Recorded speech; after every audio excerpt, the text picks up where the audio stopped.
Hey, welcome back. A to Z haircutting. We're actually going to do our first haircut today, but let's review just a little bit. Do you guys remember? Now, if you want to take the time to pause this, get a pencil and paper, because every cut really should be diagrammed. By the way, my name is Pearl Foy, and if you want to see my history and stuff, go back to the previous one, which is A. It identifies, it's the introduction and stuff, identifies how long I've been doing hair and everything. What I want to do is I just want to quickly review on how to do your diagram. If you haven't done them before, please write them down. It's so important that you do. Once you get used to it, you don't have to. For some of you that are experienced hair cutters, you don't have to write it down. You kind of know where you're at, but you've never heard it this way before. But I think it's going to answer some questions for you in the future. Anyways, this is every part of the head, and I'm going to cover it in just a minute, but I want to show you how do we get here. We start with the question mark, remember? That's the head form. That's the exact head form. That's this. That's the bald head. That's what's underneath. Just like the internal organs of your body, it's underneath. The doctor needs to know where they are to get to them. You've got to know where this is at to get to the haircut that you want, to get the results that you want. And it has a lot to do with geometry, it has to do with architecture. That's what haircutting is about.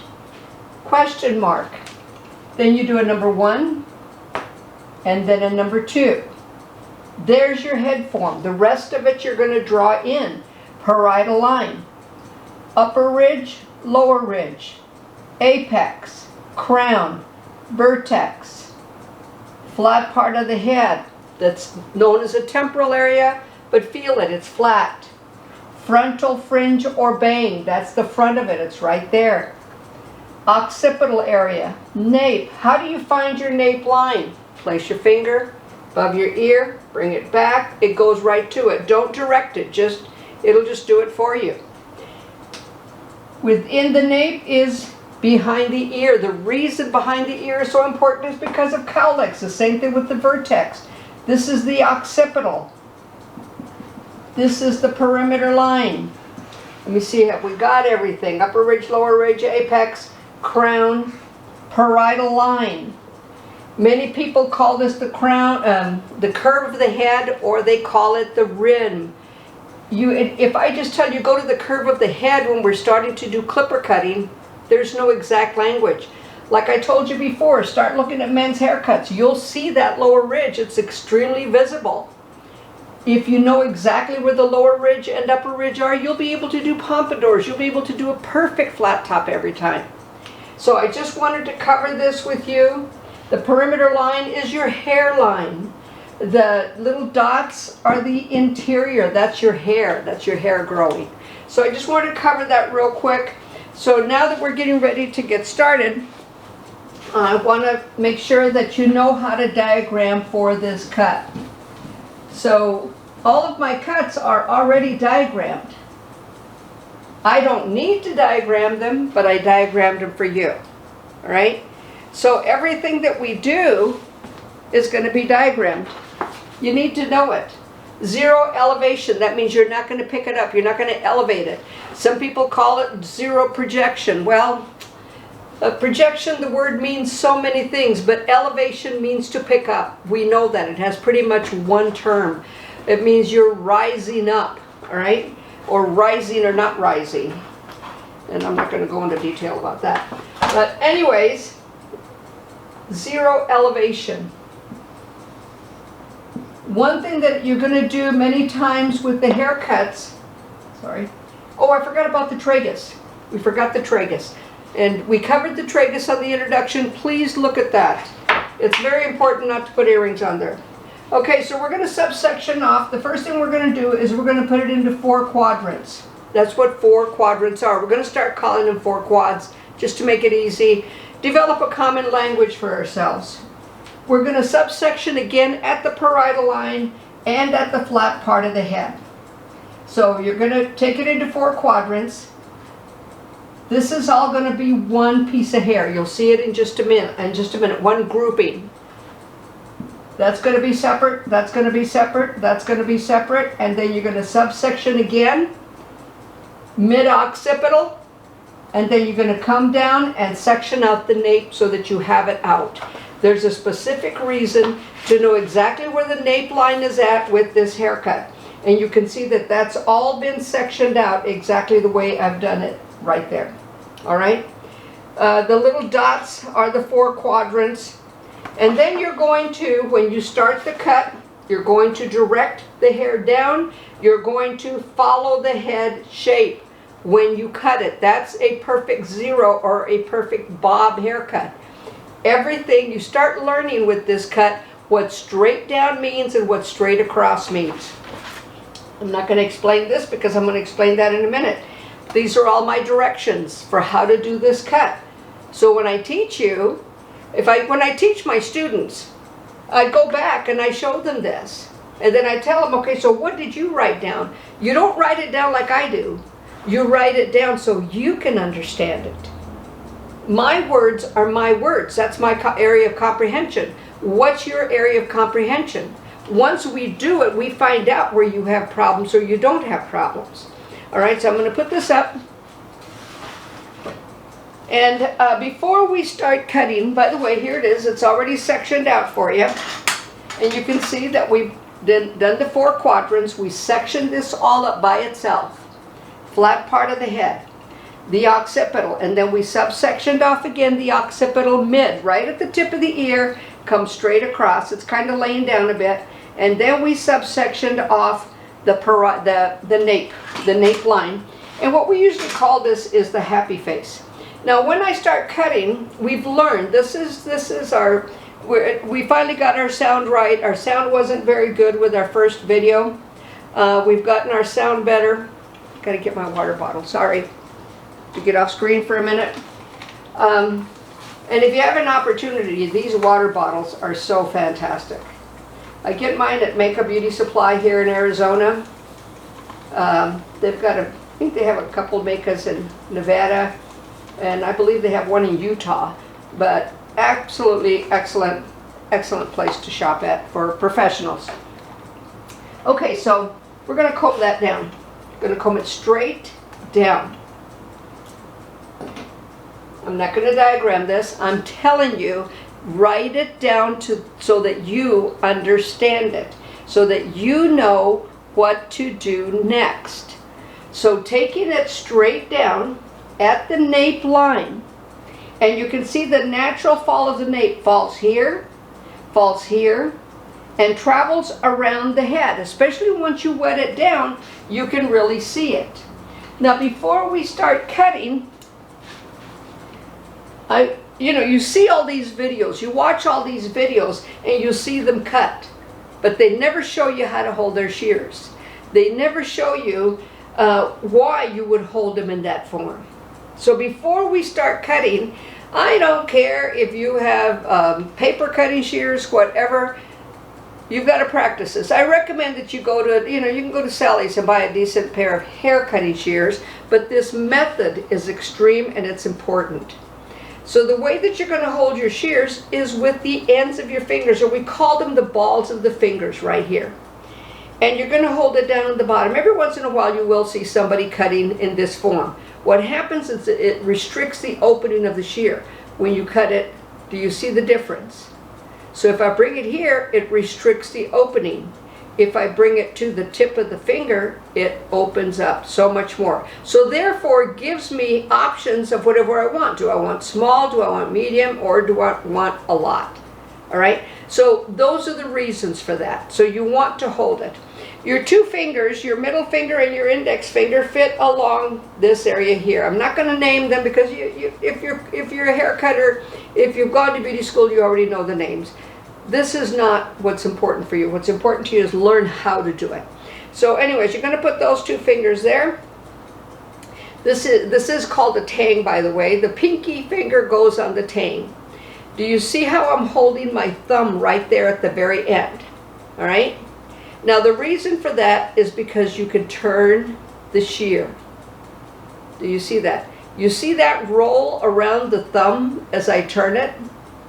Now, another reason for the area at the pinky, look how I can make it go up and down.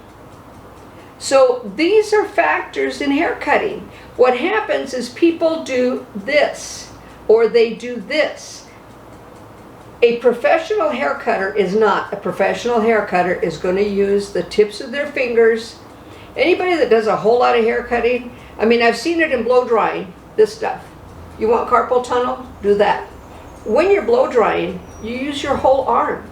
You've got a whole arm. You've got a whole rest of the arm there. Why are you putting the stress on this small area when you've got several muscles, tendons that can help you? And your shoulders a lot stronger than your arm. It's the same thing with cutting.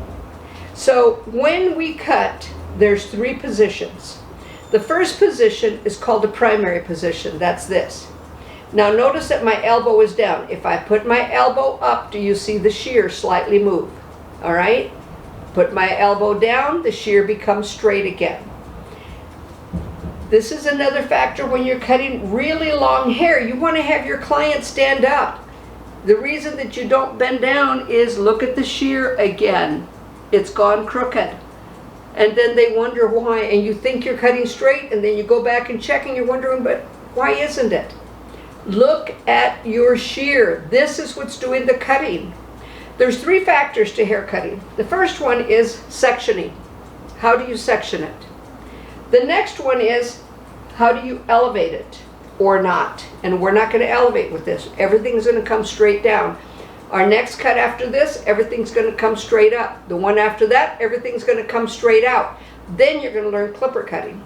I do have a couple of other little cuts in between for layers, different types of layers and stuff that you're going to learn. Like I said, you're going to learn every haircut there is. You're going to learn face framing. You're going to learn the whys and why nots, what happens with it.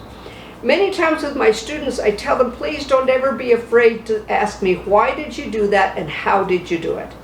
And many times when I'm teaching, I'll say, this is the why you would do that. Or this is the why not you would do that. The head shape has a lot of factors, and these little corners right here contribute to those factors. Same thing with the area above the ear, contributes to the factors. Same thing with the frontal area, contributes to those factors on your decisions on what you're going to do and why you get certain results. All right, you're going to learn all of that.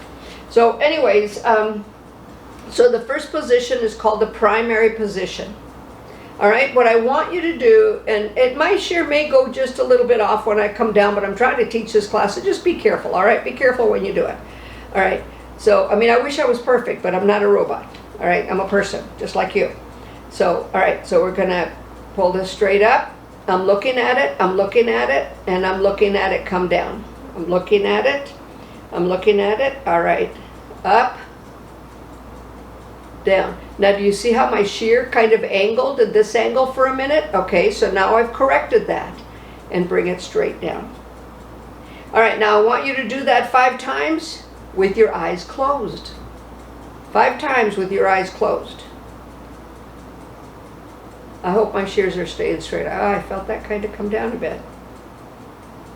All right, so you're going to do that 5 times. These are all natural movements, by the way. Did you notice my shear started doing that a little bit? This is all natural movements. That's why you have to look at it. Don't just assume it. That's the primary position. The next position, actually, I was wrong. Can you believe it? This is the primary position, but we're going to call it secondary today. But this is the primary position. This is the secondary position. I was just showing about the fingers and it got away from me. All right, so the next position is this one, which should be your first one, but you're going to be using both of them. It doesn't matter all the time. Know how to use them. You notice that my fingers have not changed. Now, they call this, the thumb, the movable blade. Do you see where it's moving and this one isn't? They call that the movable blade. All right? Now, are you going to do this? Yes, I do it too. And I've been doing this a long time, 52 years. So, you know, it just happens. It's a natural movement. That what ends up happening is if you really make your fingers real stiff where that doesn't move at all, your hand starts hurting a bit until you really get used to it. And you know what? Cut the hair. Get some good shears. So anyways, let's go back. Primary position.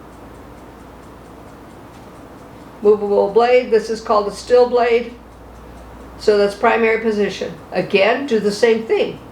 Up, down, up, down. Now do it with your eyes closed. If you have to pause to do it, pause to do it. Learn how to do this. This is essential in learning hair cutting. All right, so then secondary position, up, down, up, down. Okay, the last one, extended.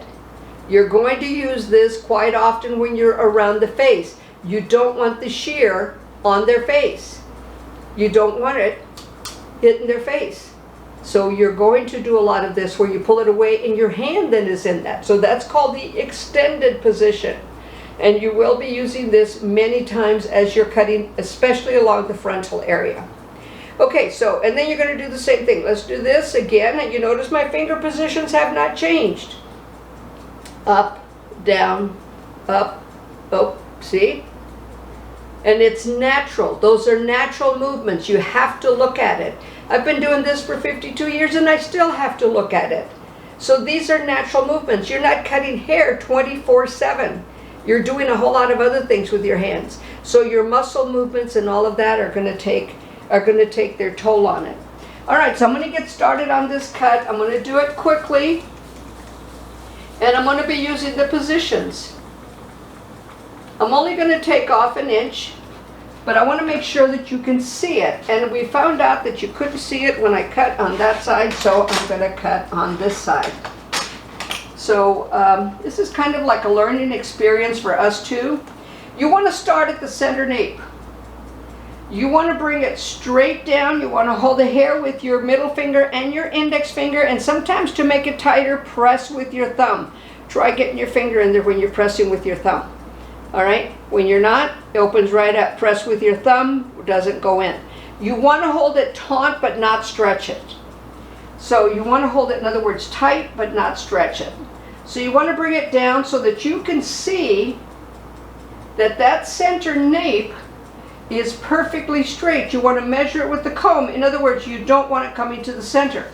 When hair travels, it becomes longer. We don't want it longer. We want it all exactly the same size. So I'm going to bring this straight down, and I'm going to cut again, making sure, looking straight up and down, straight across. I hope you saw that, because you saw the shape of my shear. You saw that that comes out straight. Now, like I said, I'm going to travel. I would walk around and travel around the head. And this last haircut right there becomes my guide. Now, do you see the angle of my fingers? That's traveling around the head. My fingers are not like this.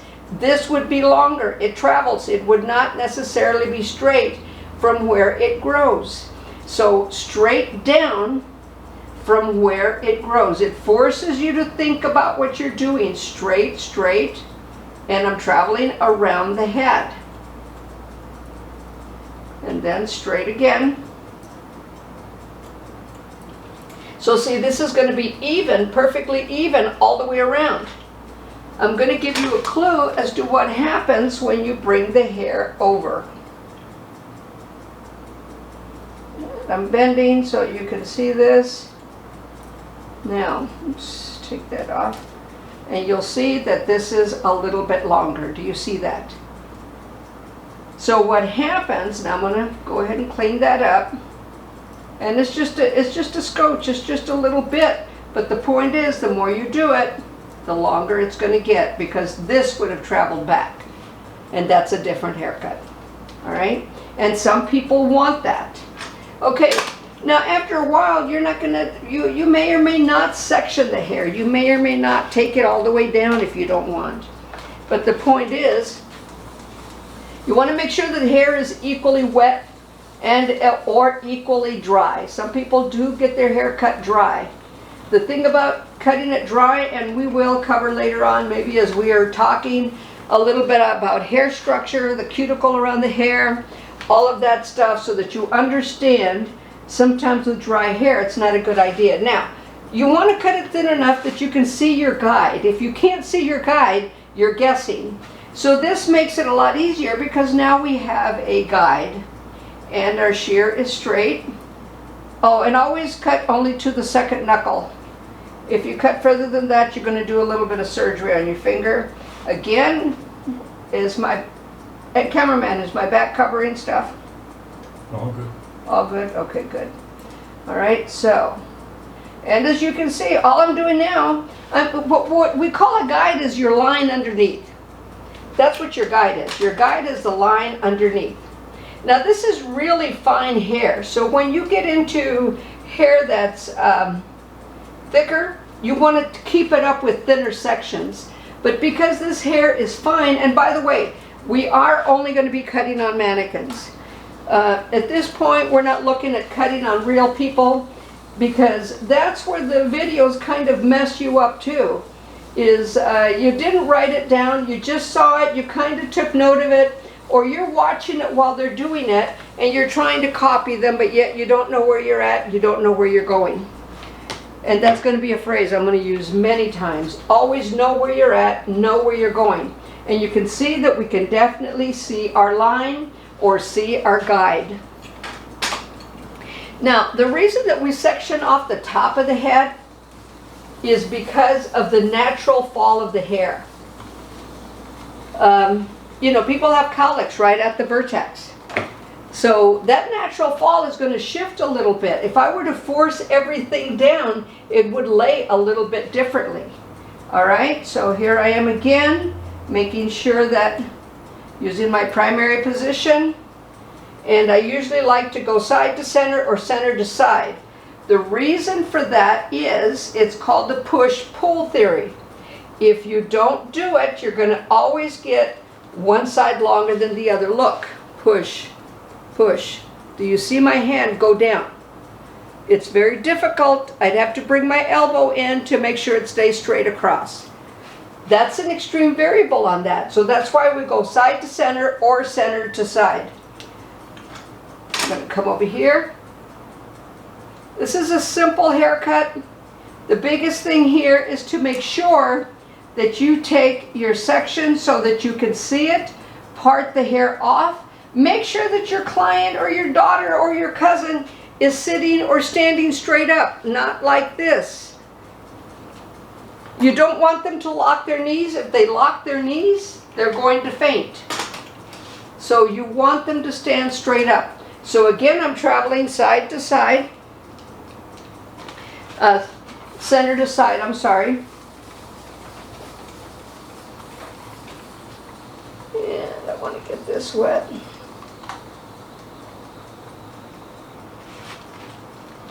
And the reason for the wet hair is you can really see it a lot better. So now, this hair right here, this last haircut is going to be my guide for the haircut. Again, you see my shear being held straight. And before we start our next haircut, what we're going to do, we're going to blow dry this and talk about this, review this a bit.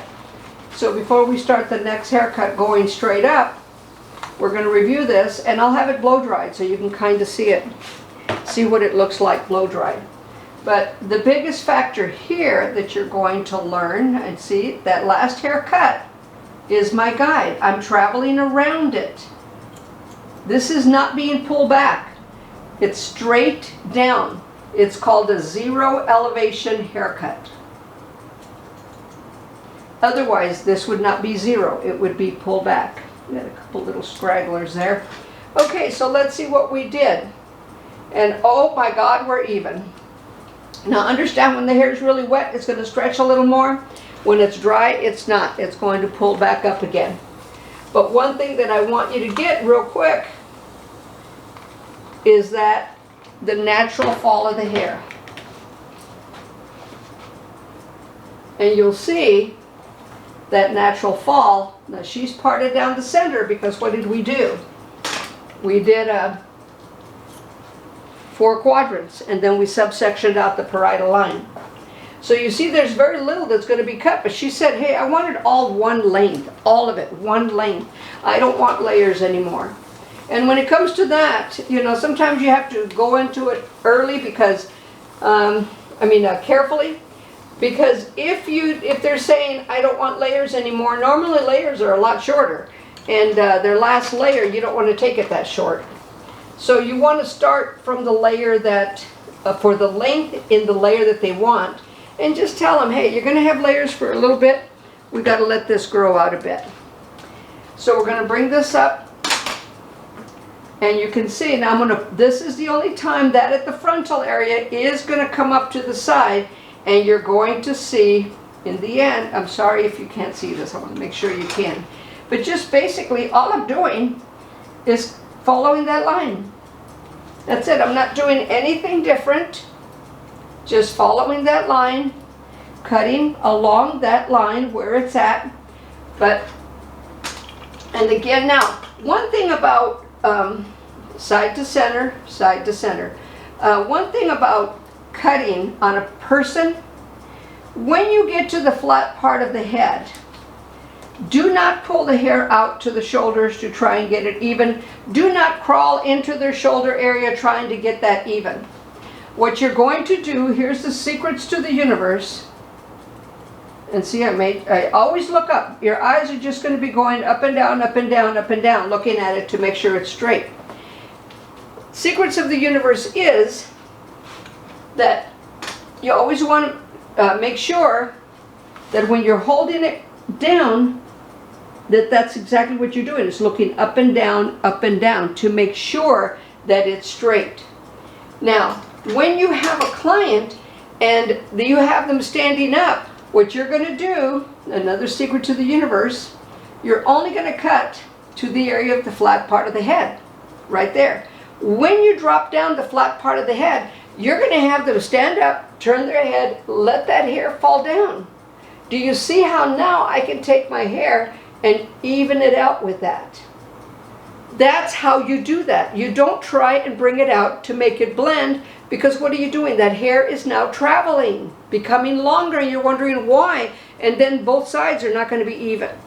So these are little factors that you get to know. Now remember, this hair traveled, and I want you to see there's just a slight corner. You can barely see it, but there is a slight corner there where the hair, now don't do this to your client, don't spray it in her face. But you can see where the hair is just a little bit longer, right in that area. See that? Now watch. I hope you can see it. That is shorter, this is longer. That's because this traveled. This is where choices are made. Does she want this rounded off or squared? Okay? Thank you guys so much. I hope this was able to help you. Have a great day. We'll see you for the next haircut.